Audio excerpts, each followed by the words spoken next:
رحم اللہ من قرأ الفاتحہ۔ اعوذ باللہ من الشیطان الرجیم، بسم اللہ الرحمن الرحیم۔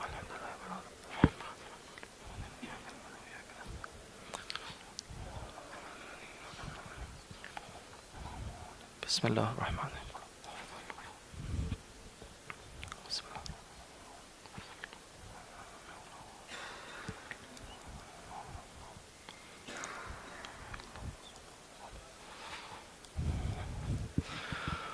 اعوذ باللہ السمیع العلیم من الشیطان اللعین الرجیم، بسم اللہ الرحمن الرحیم۔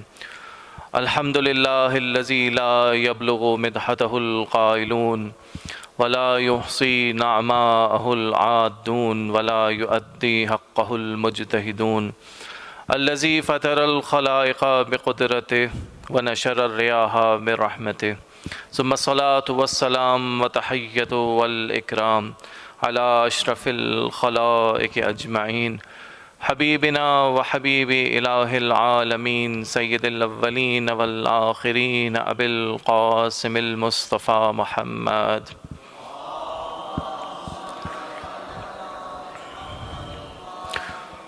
وعلى اہل بیتہ الطیبین الطاہرین الہداة المہدیین المعصومین المظلومین، الذین اذهب اللہ عنہم الرجس وطہرہم تطہیرا۔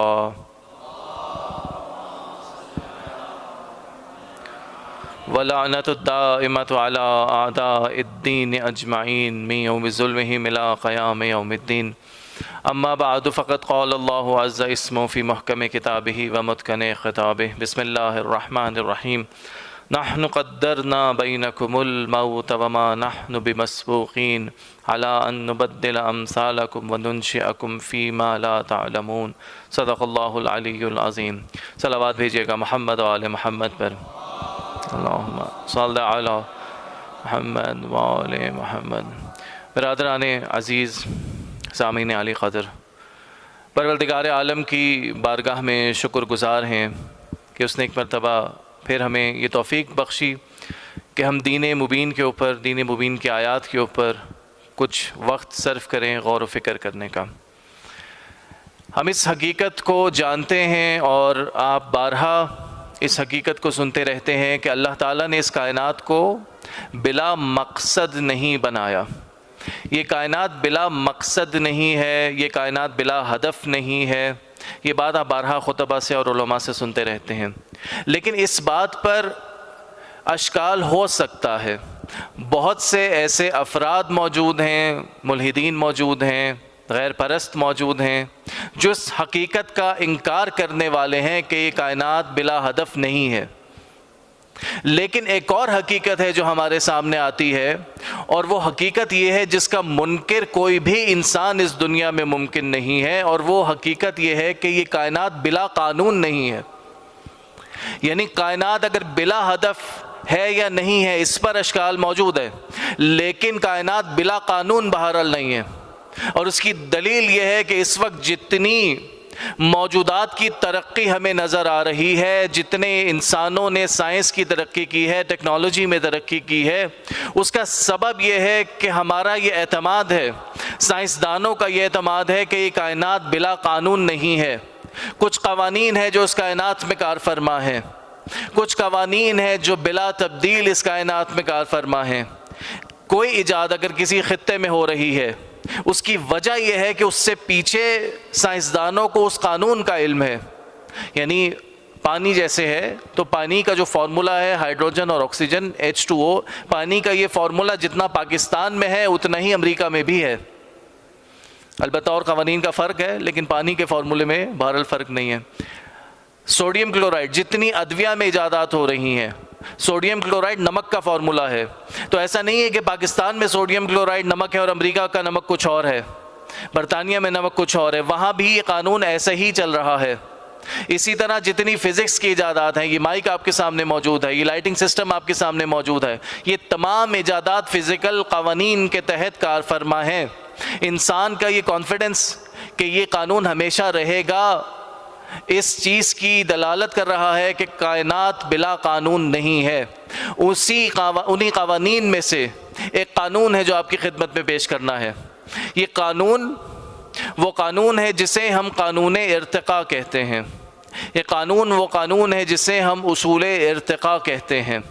قرآن مجید کی جس آیت کی تلاوت کا شرف حاصل کیا سورہ مبارکہ واقعہ کی آیت ہے، نحن قدرنا بینکم الموت، ہم نے تمہارے درمیان موت کو مقدر کیا، ہم نے تمہارے درمیان موت کے نظام کو مقرر کیا۔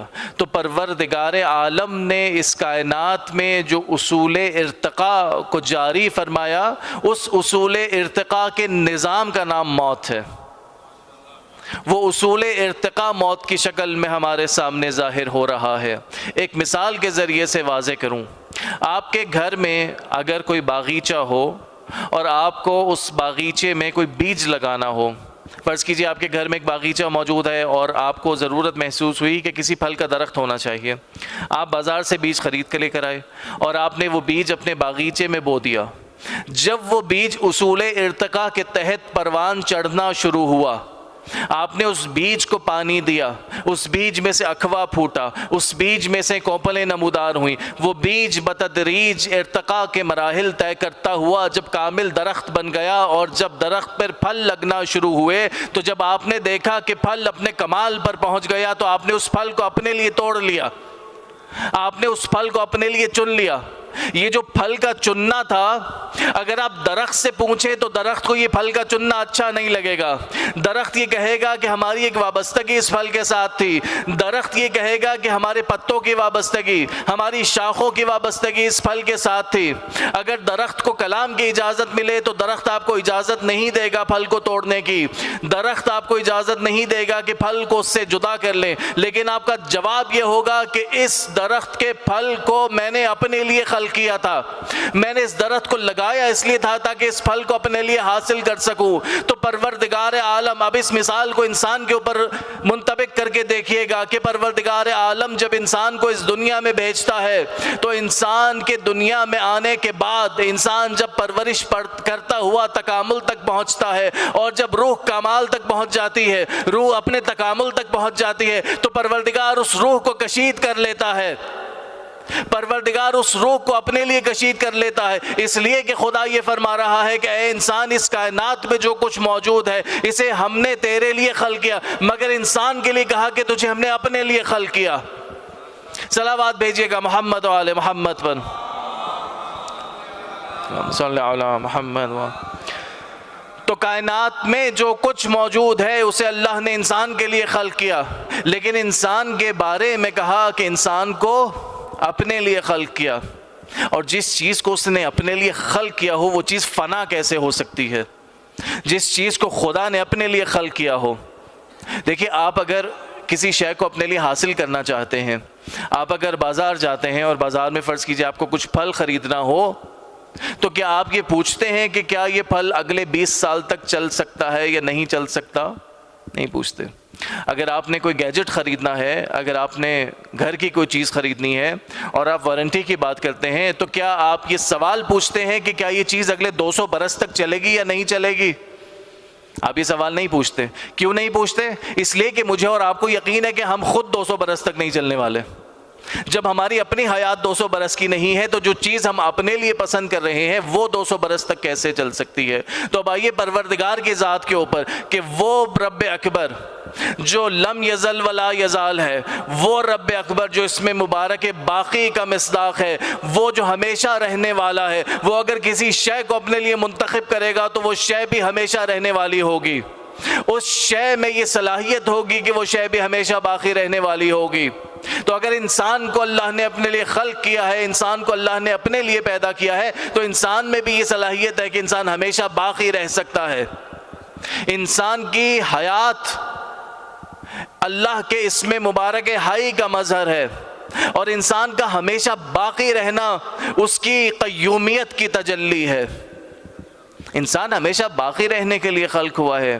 امیر المومنین علی ابن ابی طالب علیہ السلام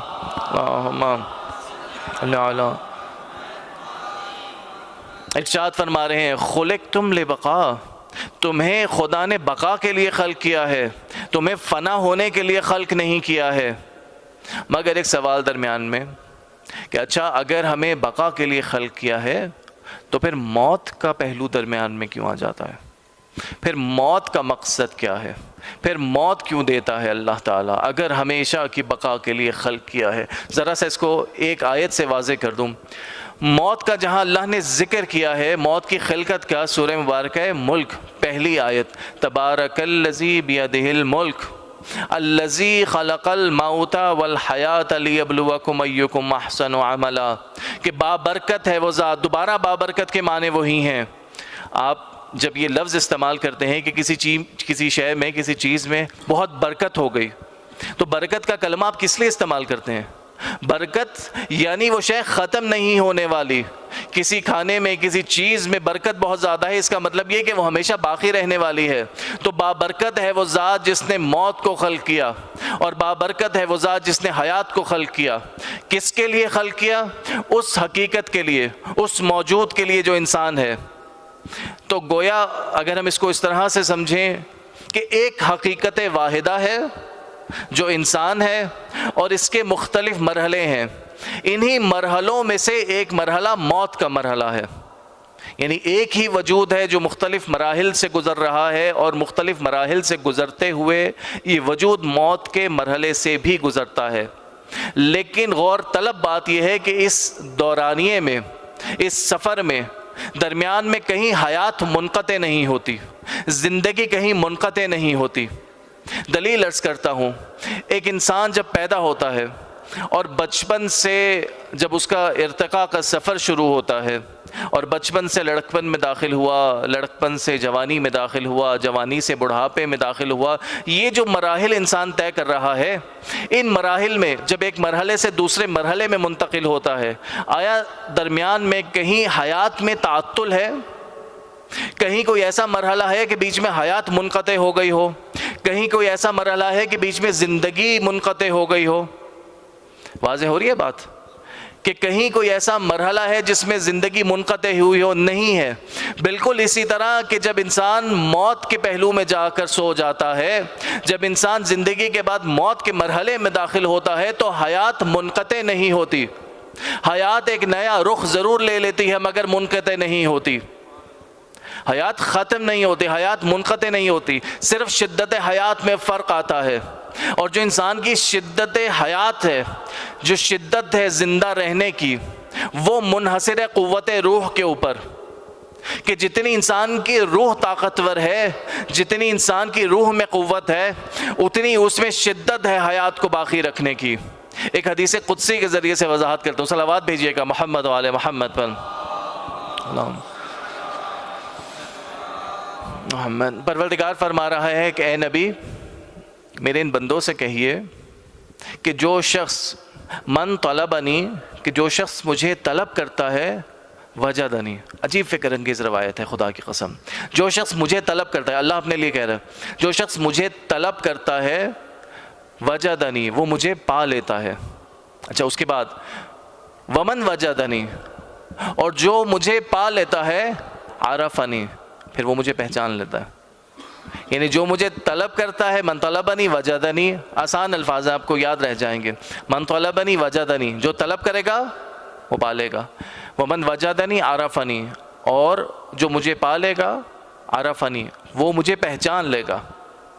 ومن عرفنی عاشقنی، اور جو مجھے پہچان لیتا ہے پھر وہ میرا عاشق ہو جاتا ہے، پھر وہ مجھ سے عشق کرنے لگتا ہے. اور اگلے مرحلے میں فرمایا کہ ومن عاشقنی عاشقتہ، اور جو مجھ سے عشق کرنے لگتا ہے پھر میں اس سے عشق کرنے لگتا ہوں. اور اگلا مرحلہ اس سے عجیب ہے، ومن عاشقتہ، اور جس سے میں عشق کرنے لگتا ہوں، فقتلتہ، پھر میں اسے قتل کر دیتا ہوں. عجیب مرحلہ ہے. میں جس سے عشق کرنے لگتا ہوں اسے قتل کر دیتا ہوں. اور اس کے بعد دیکھیے گا، اب جسے میں قتل کر دیتا ہوں، علیہ دیتہ، پھر اس کی دیت مجھ پر واجب ہو جاتی ہے، پھر اس کی دیت مجھ پر آ جاتی ہے. وَأَنَا دِيَتُهُ، اور پھر میں خود اس کی دیت بن جاتا ہوں. تو اب ذرا دیکھیے کہ جو اللہ کی راہ میں، اللہ کی محبت میں قتل ہو جاتا ہے، اس کی قوت حیات کتنی بلند ہو جاتی ہے۔ جو اللہ کی راہ میں شہید ہو جاتا ہے، اس کی قوت حیات اتنی بلند ہو جاتی ہے کہ نہ صرف خود اس میں باقی رہنے کی صلاحیت ہوتی ہے، بلکہ جس جسم کو اس نے یہاں پر دنیا میں استعمال کیا ہوتا ہے، اس جسم کو بھی باقی رکھتا ہے۔ اسی لیے شہید کا جسم خراب نہیں ہو سکتا، کیونکہ اس کی روح اتنی طاقتور ہے کہ اس کے جسم کو خراب نہیں ہونے دیتی۔ تو جب عام شہید کی کیفیت یہ ہے کہ اس کی روح اس کے جسم کو خراب نہیں ہونے دیتی، یہ اس کی قوت حیات ہے، تو وہ جو سید الشہداء ہے، اس کی روح کی قوت حیات یہ ہے کہ اگر جسم و سر میں جدائی بھی پیدا ہو جائے تب بھی روح روح کے ذریعے سے کلام کرتی ہے۔ اللہم صلی علی محمد۔ سید الشہداء کی روح میں وہ قوت ہے کہ اگر سر جسم سے الگ ہو جائے تب بھی قوت روح اتنی زیادہ ہے کہ کلام کرتی ہے۔ تو جب بیٹے کی قوت روح اتنی ہے تو باپ کی قوت روح کا عالم یہ ہے کہ اگر علی کو 40 افراد بلا رہے ہیں کہ ہمارے ہاں افطار کیجئے، تو باپ کی قوت روح اتنی ہے کہ اپنی 40 تمثیلیں خلق کرنے پہ قادر ہے۔ وہ باپ جو اپنی 40 تمثیلیں خلق کر سکتا ہے، اور جس نبی کے وسیع کی روح کا یہ عالم ہے کہ وہ 40 تمثیلیں خلق کر سکتا ہے، اس نبی کی قوت روح اتنی ہے کہ اگر معراج پہ جائے تو اپنے جسم کو ساتھ لے جانے کی قوت رکھتی ہے، اپنے نالین کو ساتھ لے جانے کی قوت رکھتی ہے، اپنی آبا کو ساتھ لے جانے کی قوت رکھتی ہے۔ اور وہ نبی کہ جس کی روح اتنی طاقتور ہے، اس کا وارث اگر موجود ہو تو اس شان کا حامل ہوتا ہے کہ تنزل الملائکۃ والروح فیہا بإذن ربہم، کہ اسی کے اوپر ملائکہ اور روح القدس نزول کرتے ہیں ہر چیز کا امر لے کر۔ صلوات بھیجیے گا محمد و آل محمد پر۔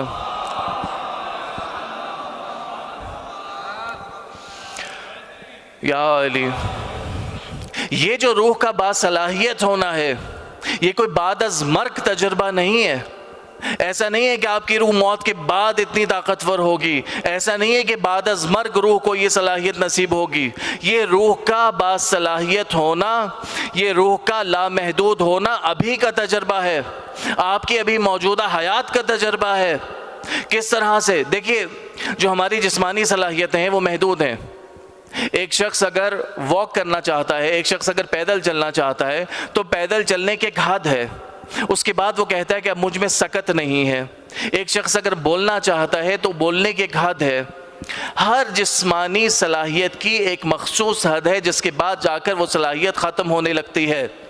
لیکن اگر ہم بات کریں تخلیقی صلاحیتوں کی، کوئی شخص ہے جو کسی تخلیقی صلاحیت کا حامل ہے۔ آپ اگر کسی بہترین مصور کی تصویر کو دیکھیں اور آپ اس مصور سے یہ جا کر سوال پوچھیں کہ یہ جو تم نے تصویر خلق کی ہے، جو تم نے تصویر بنائی ہے، کیا یہ تصویر تمہارے فن کا کمال تھا؟ کیا یہ تصویر تمہارے فن کی آخری حد تھی، فن کا آخری کمال تھا؟ کیا جواب دے گا؟ نہیں تھا۔ اگر آپ کسی بہترین استاد سے پوچھیں کہ یہ جو درس تم نے دیا، کیا یہ درس تمہارے فن کا آخری کمال تھا؟ کیا جواب دے گا؟ نہیں، ابھی آخری کمال نہیں تھا، اس لیے کہ روح لامحدود ہے، روح کی صلاحیتیں لامحدود ہیں، ابھی روح اور چاہتی ہے۔ آپ اگر کسی شاعر سے جا کے پوچھیں کہ یہ جو شعری مجموعہ تم نے لکھا، کیا یہ شعری مجموعہ تمہارے فن کا آخری کمال تھا، تو وہ جواب دے گا کہ نہیں، ابھی آخری کمال نہیں تھا، ابھی مزید کی گنجائش موجود ہے۔ اگر آپ کسی بہترین خطیب سے جا کر یہ سوال پوچھیں گے کہ کیا یہ خطابت جو تم نے کی یہ تمہارے فن کا آخری کمال تھا، تو وہ جواب دے گا کہ ابھی فن کا آخری کمال نہیں تھا۔ مگر کتنا بابرکت تھا وہ خطبہ جو غدیر میں دیا گیا کہ جیسے ہی پیغمبر نے اعلان کیا من کنتم مولاہ فہذا علی مولا، تو خدا نے داد دینے کے لیے کہا الیوم اکملت لکم دینکم، علی کی ولایت کا اعلان ہی میرے دین کا کمال تھا۔ صلوات بھیجیے گا محمد و آل محمد۔ اللہم صلی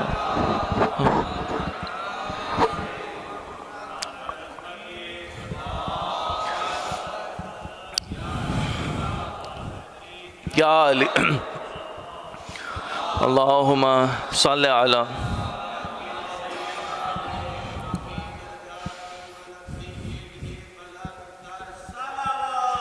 اللہم صلی علی محمد و آل محمد۔ سو یہاں تک ہم نے واضح کرنے کی کوشش کی کہ روح کی قوت حیات کتنی ہے۔ روح کا ارتقا کتنا ہے، اور اب روح اس قوت کو حاصل کیسے کرتی ہے، روح اس قوت تک پہنچتی کیسے ہے، روح کے ارتقا کے مرحلے کون کون سے ہیں، اس کی تھوڑی سی وضاحت کر لیتے ہیں۔ دیکھیے، جب ہم یہ بات کرتے ہیں کہ روح ارتقا کرتی ہے، روح تکامل تک پہنچتی ہے، اور یہ ارتقا، یہ تکامل اس دنیا میں ہو رہا ہے، اس دنیا میں اس جسم کے ساتھ روح پروان چڑھ رہی ہے، اس جسم کے ساتھ روح اپنے کمال کے سفر کو طے کر رہی ہے، تو ذرا سا ہمیں یہ تعلق سمجھنا ضروری ہے کہ اس جسم کا روح کے ساتھ تعلق کیا ہے۔ تو جیسے مختلف حقائق کو سمجھنے کے لیے، مختلف قوانین کو سمجھنے کے لیے، نوجوان تشریف فرمائے، فزکس، کیمسٹری آپ لوگوں نے پڑھی ہوگی، ڈیفرنٹ ماڈلز ہوتے ہیں۔ جیسے ایٹم کی چیزوں کو سمجھنے کے لیے ہمارے پاس ڈیفرنٹ ماڈلز ہیں، بورز ایٹامک ماڈل ہے، ردرفورڈ کے ماڈل ہیں، ڈیفرنٹ ماڈلز ہیں۔ تو روح کو سمجھنے کا ایک ماڈل جو ہمارے پاس موجود ہے، جو غالباً صوفیہ سے آیا، وہ یہ کہ روح شاید پہلے سے کہیں موجود تھی، اور دنیا میں ایک جسم خلق ہوا، اور روح کو وہاں سے لا کر اس جسم کے ساتھ متصل کر دیا گیا۔ گویا اس ماڈل کو ہم کہیں گے کہ پرندے اور پنجرے کا ماڈل ہے، کہ روح ایک پرندے کی شکل میں موجود تھی، جیسے علامہ اقبال کا بھی شعر ہے، اے طائر لاہوتی، یعنی روح کے لیے جو استعارہ استعمال کیا وہ طائر لاہوتی، یعنی روح جو ہے وہ ایک پرندہ، جس پرندے کو یہاں پر لا کر اس قفس خاک میں، اس خاک کے پنجرے میں قید کر دیا گیا، یعنی روح وہاں آزاد تھی، یہاں آ کر قید ہو گئی۔ دوسرا نظریہ یہ ہے کہ جو روح ہے وہ اس جسم کے ساتھ پروان چڑھتی ہے، جسے ملا صدرہ کا نام آپ حضرات جانتے ہوں گے، ملا صدرہ اور حکمت متعالیہ کے جو پیروان ہیں وہ اس کے قائل ہیں، اور ان کے دلائل ہیں کہ جو روح ہے وہ اس جسم کے تکامل سے وجود میں آتی ہے، یعنی حرکت جوہری میں سے وجود میں آتی ہے۔ اس کی مثال پھول کی مثال ہے، کہ جیسے ایک پھول ہے، اور وہ پھول جب آہستہ آہستہ پروان چڑھتا ہے تو ایک مرحلے پر اس پھول میں خوشبو پیدا ہو جاتی ہے۔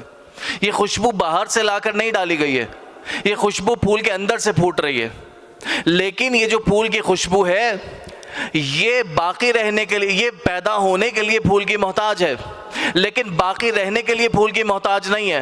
پھول رزق خاک ہو جاتا ہے، خوشبو کو آپ کشید کر کے محفوظ کر سکتے ہیں۔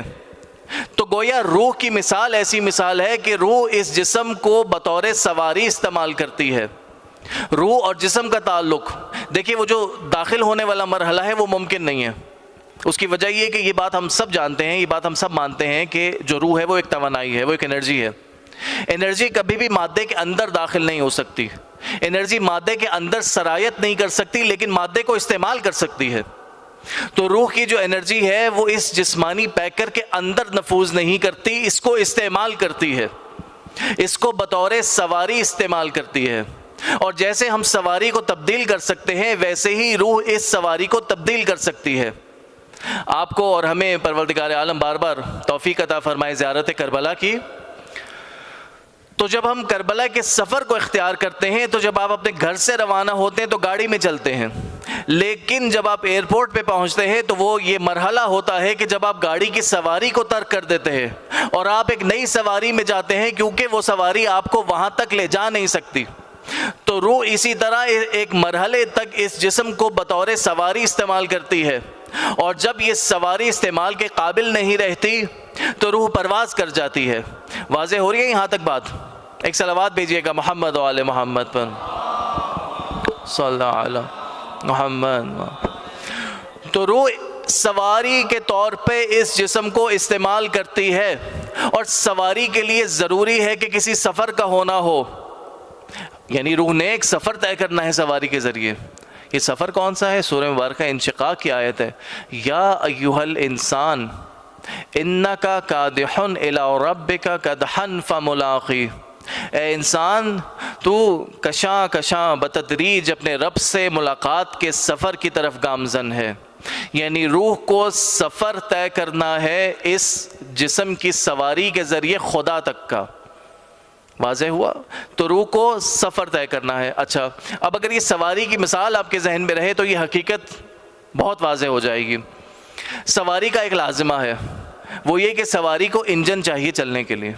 جیسے میں نے بھی ہوائی جہاز کی مثال دی تو آپ نے دیکھا ہوگا کہ جہاز کے پروں کے ساتھ انجن لگے ہوتے ہیں۔ تو جب روح نے اس کو سواری کے طور پہ استعمال کرنا ہے تو روح کو انجن چاہیے۔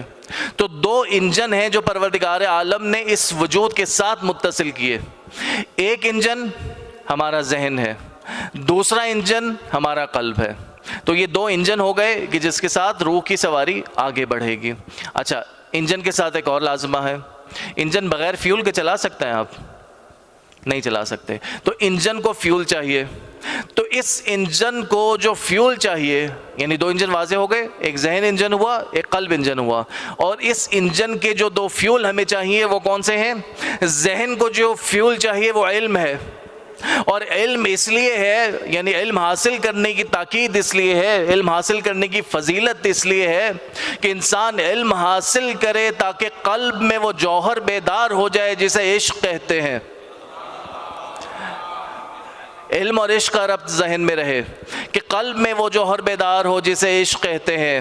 علم یہ بتائے گا کہ کیا کرنا ہے کیا نہیں کرنا، عشق یہ طے کرے گا کہ کیوں کرنا ہے اور کیوں نہیں کرنا.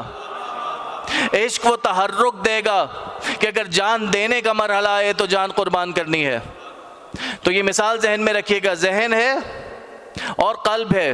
ذہن کے لیے علم ہے، قلب کے لیے عشق ہے. اگر یہ عشق اور علم کی اصطلاح آپ کے ذہن میں واضح ہو گئی تو ایک اور چیز جو ہمیں چاہیے وہ چیز یہ ہے کہ جب ہم یہ بات کر رہے ہیں کہ کوئی انجن ہے اور کوئی فیول ہے تو اس فیول کا کوئی منبع ہونا چاہیے، اس فیول کا کوئی خزانہ ہونا چاہیے جہاں سے آپ اس فیول کو حاصل کر سکیں. اسی لیے اللہ کے رسول جب دنیا سے تشریف لے جانے لگے تو فرمایا انی تارکم فیکم الثقلین کتاب اللہ و اطرۃ اہل بیتی ما ان تمسکتم بہما لن تضلوا بعدی، کہ میں دو چیزیں چھوڑ کر جا رہا ہوں، ذہن کے لیے اور علم کے لیے قرآن، عشق کے لیے اہل بیت. صلوات بھیجیے گا محمد و آل محمد پر.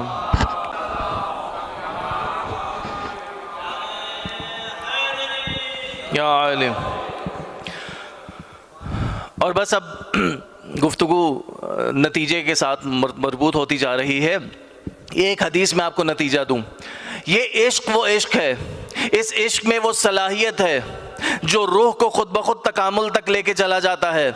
اسی لیے پیغمبر فرما رہے ہیں، جو حدیث میں نے پڑھی تھی شہید والی وہ ذہن میں رکھیے گا، اسی لیے پیغمبر یہ فرما رہے ہیں من مات علی حب آل محمد مات شہیدا، کہ جو آل محمد کی محبت پہ مرا وہ شہید مرا. تو وہ سارے مرحلے جو ایک شہید کی روح طے کرتی ہے، وہ ساری قوت جو ایک شہید کی روح طے کرتی ہے، جو آل محمد کی محبت پہ مرا اس کی روح اتنی قوی ہو جاتی ہے کہ وہ خود بھی باقی رہنے کی صلاحیت رکھتی ہے، اپنے جسم کو بھی باقی رکھنے کی صلاحیت رکھتی ہے. صلوات بھیجیے گا محمد و آل محمد پر صلی اللہ. اور ایک اور حدیث جو پیغمبر نے فرمائی کہ من ماتا ولم یعرف امام زمانہ ماتا میتتن جاہلیہ، کہ جو شخص اس حال میں مرا کہ اپنے زمانے کے امام کی معرفت کے بغیر ہو تو وہ جاہلیت کی موت مرا. تو اب دونوں چیزوں کا ربط دیکھیے گا کیا ربط ہے کہ قلب کے لیے عشق ہے، ذہن کے لیے معرفت ہے. اور جب کوئی انسان اس کیفیت میں دنیا سے رخصت ہوتا ہے کہ اس کے ذہن میں علم و معرفت امام ہو، قلب میں عشق اہل بیت ہو، تو اس کی کیفیت یہ ہوتی ہے کہ جب وہ مرنے لگتا ہے تو علی کو دیکھتا ہے، جب وہ اٹھایا جائے گا تو یوم ندعو کل اناس بامامہم، تو علی ابن ابی طالب کے ساتھ اٹھایا جائے گا.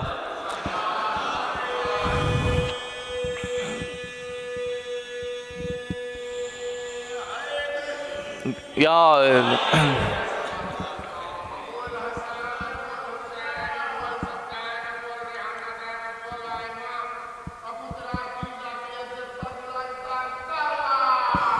اللہم صلی علی محمد وآل محمد. اب اس ارتقاء کے لیے جو عملی قدم ہے وہ کیا ہے؟ بس ایک معصوم کی روایت پہ گفتگو کو تمام کرتا ہوں. ہمیں روز، یعنی ہمارے پاس انجن موجود ہو گیا، انجن میں فیول بھی ہو گیا اور فیول کا منبع بھی معلوم ہو گیا. اب کرنا کیا ہے؟ تو معصوم یہ فرماتے ہیں کہ وہ شخص خسارے میں ہے کہ جس کے 2 دن ایک جیسے ہوں، جس کے 2 دن برابر ہوں وہ شخص خسارے میں ہے. یعنی ہر آنے والا دن پچھلے دن سے بہتر ہونا چاہیے. تو روزانہ کی کوشش یہ ہونی چاہیے کہ خود اپنا موازنہ اپنے پچھلے دن کے ساتھ کریں. یہ کیسے ہوگا؟ ابھی جیسے ہم سال کے آخری ہفتے میں داخل ہو رہے ہیں اور ابھی نیا سال چند دن بعد نمودار ہوگا اور لوگ نیو ایئر ریزولوشنز بناتے ہیں، نیو ایئر کے گول سیٹ کرتے ہیں. تو بس ایک گول اگر آپ سیٹ کر لیں نیو ایئر کا اس فرمان کی روشنی میں کہ ہمیں یہ کوشش کرنی ہے کہ اپنی زندگی کو، اپنے دن کو روزانہ بس 1% بہتر کرنا ہے. زیادہ کوشش نہیں ہے، بس 1%. اگر کوئی شخص اس کوشش پہ عمل کر لے، اگر ہم اس کوشش پہ عمل کر لیں کہ روزانہ بس 1% بہتر ہونا ہے، تو سال کے آخر میں ہماری اور آپ کی زندگی 365 گنا بہتر ہو چکی ہوگی۔ اور اس کا سب سے بڑا جو اثر ہے، اس کا جو سب سے بڑا فائدہ ہماری زندگی میں ہوگا وہ کیا ہوگا کہ جو زندگی کا آخری دن ہوگا، جو ہماری حیات کا آخری دن ہوگا، وہی دن سب سے بہترین دن بھی ہوگا۔ کیوں؟ کیونکہ آپ ہر دن کو پچھلے سے بہتر کر رہے ہیں۔ وہی دن آپ کی کامیابی کی نوید کا اعلان کر رہا ہوگا۔ وہی دن وہ دن ہوگا کہ جس کے بارے میں ہمارے آقا و مولا ایک شعر کی صورت میں بیان کرتا ہوں۔ آئی ہے مسجد کوفہ کی فضاؤں سے صدا، عشق کیا عشق تھا ما بین خدا و بندہ، تحفہ موت جو معشوق سے عاشق کو ملا، عشق کیا عشق تھا ما بین خدا و بندہ، تحفہ موت جو معشوق سے عاشق کو ملا، کامیابی کا یہ انداز نرالا دیکھا، بڑھ کے عاشق نے کہا فزت برب الکعبہ، بڑھ کے عاشق نے کہا فزت برب الکعبہ۔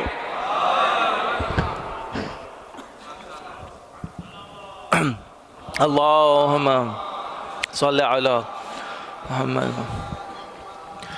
تو یہ مقام ہمارے آقا و مولا کا مقام تھا کہ زندگی کا آخری دن ہے اور ابھی دن کی ابتدا ہے، اور ابتدا میں حملہ ہوا اور فرما رہے ہیں فزت برب الکعبہ، رب کعبہ کی قسم میں کامیاب ہو گیا۔ یہ ان کا مقام تھا۔ ہماری زندگی کا جو بہترین دن ہو سکتا ہے وہ کون سا ہو سکتا ہے؟ ہمارے لیے جو مقام کمال ہے، ہمارے لیے جو مقام کامیابی ہے، وہ کون سا ہو سکتا ہے؟ ہمارے تیسرے آقا و مولا سید الشہداء امام حسین علیہ الصلوۃ والسلام جب دنیا سے رخصت ہونے کا وقت آیا اور آخری لمحہ تھا، تو کان میں ایک آواز آ رہی ہے، یا ایتھا النفس المطمئنہ ارجعی الی ربک راضیۃ مرضیہ، اے نفس مطمئنہ اپنے رب کی بارگاہ میں لوٹا اس کیفیت میں کہ وہ تجھ سے راضی، تو اس سے راضی۔ ہم اس مقام تک تو نہیں پہنچ سکتے، لیکن ہمارا مقام کمال اور ہمارا مقام کامیابی یہ ضرور ہے کہ زندگی کا آخری دن اس کیفیت میں آئے کہ ذہن میں علم ولایت ہو، دل میں مودت اہل بیت ہو، آنکھوں میں اشک عزا، ہاتھ سینے پر، اور کان میں کوئی اتنا کہہ دے کہ اے جانے والے حسین کی ماں راضی ہو گئی، اے جانے والے تو اس حال میں جا کے حسین کی ماں راضی ہو گئی۔ آپ جانتے ہیں کہ ہمیں مجلس ترحیم ہے، آغا بزرگوار کو پرسہ دینا ہے ان کی بہن کا۔ بہت سخت ہے کہ کسی بھائی کو اس کی بہن کا پرسہ دیا جائے، بہت سخت ہے یقیناً، لیکن کسی بہن کو اس کے بھائی کا پرسہ دیا جائے یہ شاید اور زیادہ سخت ہے۔ اور اگر معاملہ یہ ہو کہ اس بہن کا بھائی مظلومانہ طور پہ قتل کر دیا گیا ہو تو پرسہ دینا اور سخت ہو جاتا ہے، لیکن کوئی مجھے بتائے کہ وہ بہن جس نے 70 قدم پہ بھائی کو ذبح ہوتے دیکھا ہو اسے پرسہ کیسے دیا جائے گا؟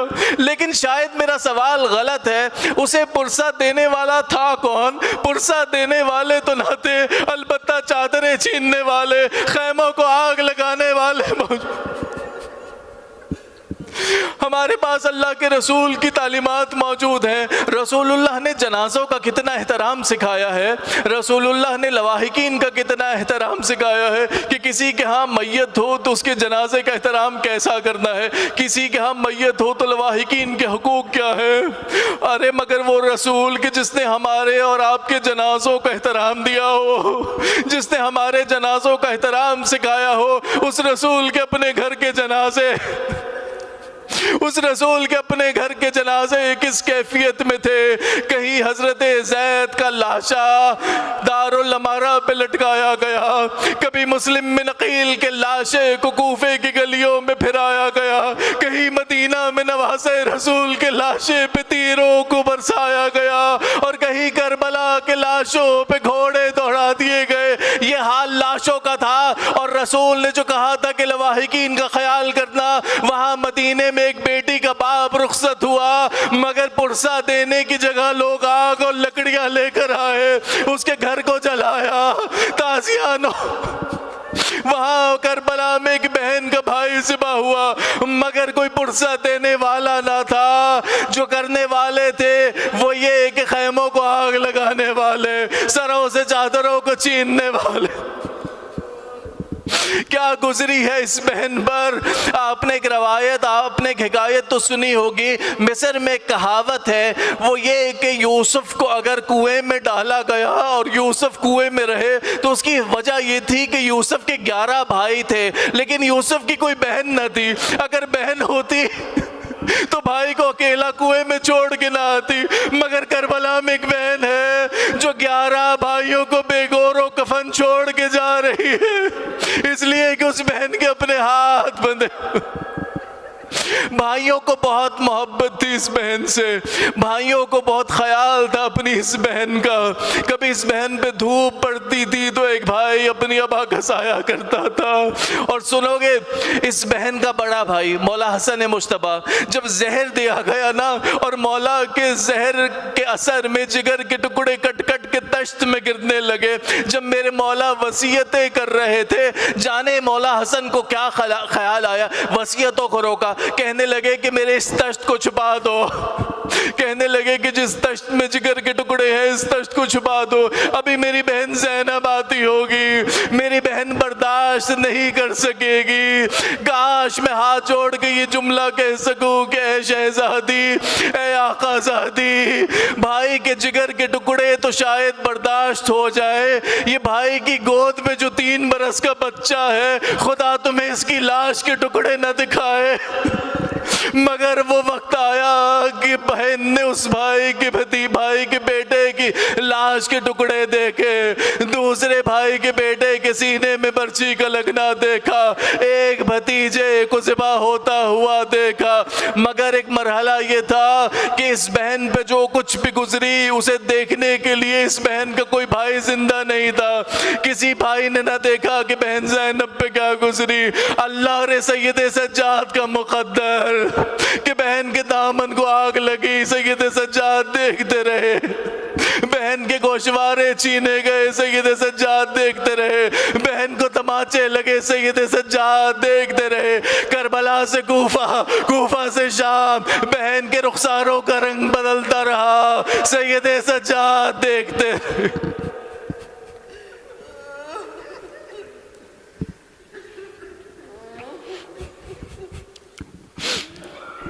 الا ولعنۃ اللہ علی القوم الظالمین وسیعلم الذین ظلموا ای منقلب ینقلبون۔